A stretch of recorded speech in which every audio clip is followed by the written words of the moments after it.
Ndugu viongozi, washiriki na wananchi wenzangu, nilizungumzia changamoto na maombi yaliyotolewa, lakini ombi moja sikuwa nimelizungumzia, nalo ni matumizi ya jina Samia kwenye mambo kadhaa. Kwenye sekta ya sheria tayari tuna Mama Samia Legal Aid Campaign. Kwa tukisema Mama Samia Center of Excellency, Mama Samia si mkakati wa training, inakwenda kuwa monotonous. Nadhani tubakie na lile moja. Hii Center of Excellence ya sheria tuitafutie mwanasheria mahiri, tumpe jina lake. Wenyewe mtaamua. Wenyewe mtaamua kama mtampa AG wenu, kama mtampa nani, lakini mtaamua.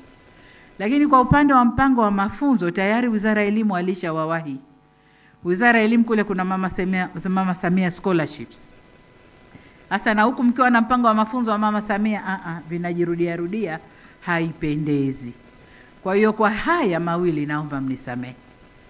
Mnisamee, tuangalie lengine mbele lijalo huko.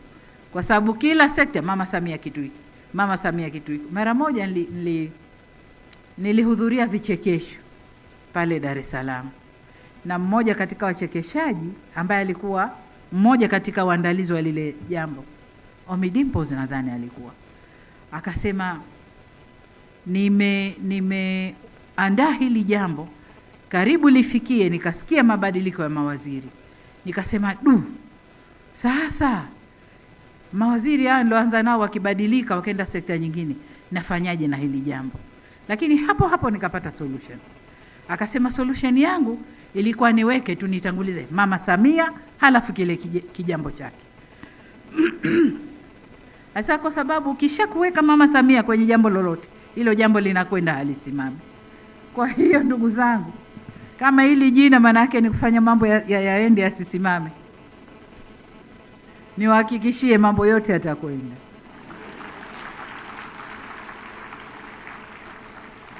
Mambo yote yatakwenda. Sasa Mama Samia huyo akiwa kila pahali inakuwa inachucha, haipendezi. Kwa hiyo tafuteni wengine, wapeni majina. Tupo wengi tuliofanya mazuri, wengi. Akina Feleshi hao wengi wapo, wengi wapo.